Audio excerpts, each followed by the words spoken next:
दोस्तों, सुशांत सिंह राजपूत के साथ क्या हुआ ये तो अभी सीबीआई की जांच की जद में है। लेकिन कहीं न कहीं सुशांत की असमय मौत के पीछे वजह बॉलीवुड की वो गैंगबाजी भी है जिसका शिकार सुशांत सिंह राजपूत बने। बाहर से आया अच्छा कलाकार बॉलीवुड के गले की हड्डी बन जाता है दोस्तों, और जब तक वो हड्डी निकाल कर फेंक नहीं दी जाती तब तक बॉलीवुड के ये गुंडे चैन से नहीं बैठते। पिछले साल बॉलीवुड की गैंग ने सुशांत सिंह राजपूत के साथ 14 जून की साजिश की, तो अब इस साल उस लिस्ट में कार्तिक आर्यन का नाम जुड़ गया है दोस्तों।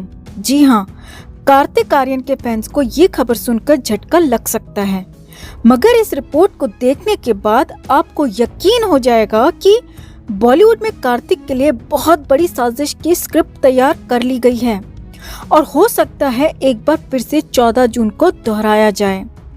तो किसकी आंखों में चुभ गए कार्तिक आर्यन और क्यों कार्तिक की जिंदगी अब माया नगरी में महफूज नहीं है, आपको बताते हैं सब कुछ। मगर उससे पहले हम आपसे पूछना चाहते हैं कि क्या आप अब भी इन बॉलीवुड गैंगबाजों की गुंडागर्दी चलने देंगे, जहां ये पूरे बॉलीवुड को अपने बाप की जागीर समझ बैठे हैं और बाहर से आए मेहनती कलाकारों को जो अपने दम पर आगे बढ़ने लगते हैं उनका करियर बर्बाद कर देते हैं, उन्हें आगे नहीं बढ़ने देते, उन्हें बैन करवा देते हैं, और जब इन सब से भी मन नहीं भरता तो उनके खिलाफ बड़ी साजिश रचकर उनकी जान ही ले लेते हैं, ठीक वैसे ही जैसे सुशांत के साथ किया गया। तो क्या आप इन गैंगबाजों की ये गुंडागर्दी, ये दादागिरी अब भी बर्दाश्त करेंगे दोस्तों?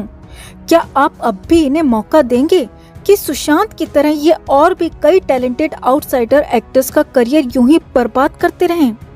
अगर नहीं तो इस लड़ाई में इन गैंगबाजों को इनकी औकात दिखाने के लिए हमारे साथ जुड़ें, हमारी ताकत बने और इन्हें बता दें कि अब हम ऐसा हरगिज नहीं होने देंगे।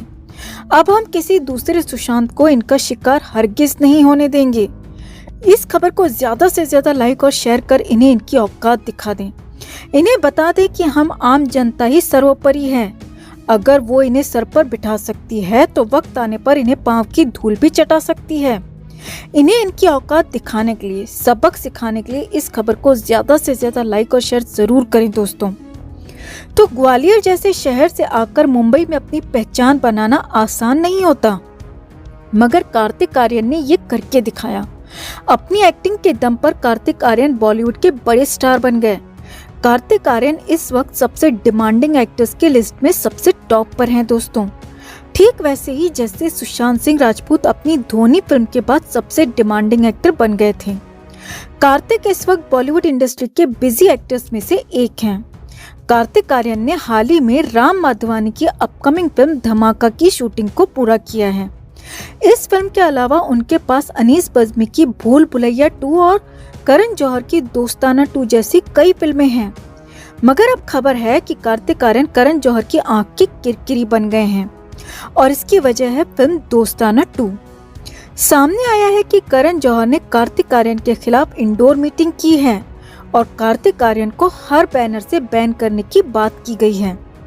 दोस्ताना 2 कार्तिक आर्यन के लिए बिल्कुल वैसी ही साबित हो सकती है दोस्तों, जैसे कि सुशांत के लिए करण जौहर की ड्राइव फिल्म साबित हुई थी।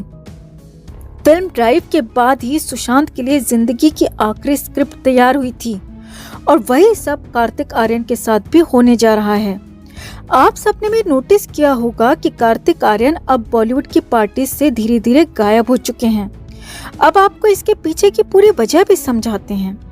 तो बॉलीवुड हंगामा में छपी रिपोर्ट की माने तो करण जौहर ने कार्तिक आर्यन से पिछले कई महीनों से बातचीत बंद कर रखी है। पिछले कई महीनों से करण ने न तो कार्तिक के फोन का जवाब दिया है और न ही मैसेज का रिप्लाई कर रहे हैं, और करण कार्तिक के खिलाफ एक मीटिंग भी कर चुके हैं जिसमें कई बड़े डायरेक्टर्स और बड़े बड़े बैनर के मालिक शामिल थे। रिपोर्ट की माने तो दोस्ताना 2 इसकी सबसे बड़ी वजह है, क्योंकि दोस्ताना 2 फिल्म का पहला शूटिंग शेड्यूल पंजाब में किया गया था, लेकिन कोरोना लॉकडाउन की वजह से इसे रोक दिया गया। वहीं खबर आई कि फिल्म की शूटिंग के लिए पूरी टीम को लंदन जाना था, लेकिन एक बार फिर से इंग्लैंड में कोरोना वायरस के चलते और सख्त लॉकडाउन के कारण इसे टाल दिया गया।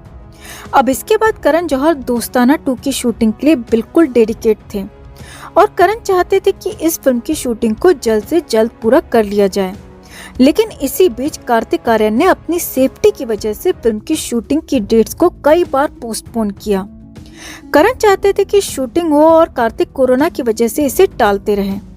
अब करण जौहर की नाराजगी यहीं से शुरू हो गई और सामने आया है कि करण ने 2020 में मई जून के बाद से ही कार्तिक से बातचीत बंद कर दी। अब आगे देखिए क्या हुआ। इसके बाद धीरे धीरे लॉकडाउन खुल गया और शूटिंग फिर से शुरू हो गई। तो कार्तिक आर्यन ने करण से कांटेक्ट करने की कोशिश की, मगर करण की तरफ से कार्तिक को कोई रिप्लाई नहीं दिया गया। इसी बीच दिवाली और न्यू ईयर की भी बॉलीवुड में कई पार्टीज दी गईं, लेकिन कार्तिक आर्यन को किसी भी पार्टी से कोई भी इनविटेशन नहीं मिला। यानी कार्तिक आर्यन के साथ धीरे धीरे साजिश की शुरुआत हो गई।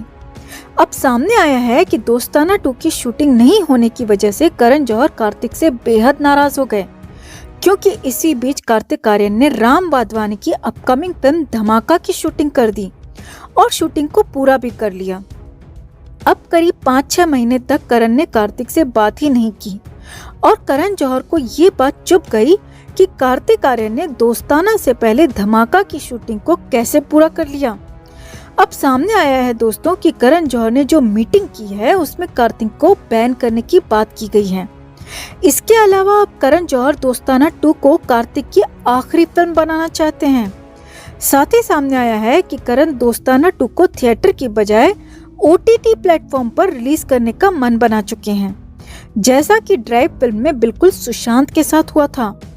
मतलब जो कुछ सुशांत के साथ हुआ था वो सब अब कार्तिक आर्यन के साथ होने जा रहा है, क्योंकि अच्छे कलाकार बॉलीवुड के गैंगबाजों को डाइजेस्ट नहीं होते और इतिहास इस बात का गवाह रहा है दोस्तों। तो अब फैसला आपके हाथ में है इन गैंगबाजों की अक्ल ठिकाने लगाने का, इन्हें बताने का कि अब हम इन बॉलीवुड गैंगबाजों की गुंडागर्दी बर्दाश्त नहीं करेंगे। सुशांत को तो ये खा गए, मगर अब हम किसी और सुशांत के साथ ऐसा अन्याय नहीं होने देंगे। सीबीआई तो अपना काम कर रही है दोस्तों, मगर यदि आप अपनी तरफ से अपने तरीके से इनसे सुशांत का बदला लेना चाहते हैं तो इनका बायकॉट करें, नेपोटिज्म का बायकॉट करें और सुशांत के इंसाफ की इस लड़ाई में यूं ही हमारे साथ बने रहें, ताकि हम मिलकर न्याय की ये जंग जीत सकें। अपने जोश में कमी ना आने दे दोस्तों, क्योंकि वैसे ही ये लोग भरपूर कोशिश कर रहे हैं कि किसी तरह सुशांत का केस दबा दिया जाए, और अगर आपका जोश ठंडा पड़ गया तो ये केस ठंडे बस्ते में चला जाएगा, सुशांत की फाइल को बंद कर दिया जाएगा। तो अगर आप ऐसा नहीं होना देना चाहते तो आवाज उठाते रहें, देर से ही सही, मुश्किलों के साथ ही सही। अगर हम सब एकजुट होकर डटे रहे तो हम सबकी जीत जरूर होगी। जस्टिस फॉर सुशांत एंड दिशा के लिए इस खबर को ज्यादा से ज्यादा लाइक और शेयर जरूर करें। हर अपडेट के लिए बने रहें हमारे साथ, क्योंकि आप हैं तो हम हैं।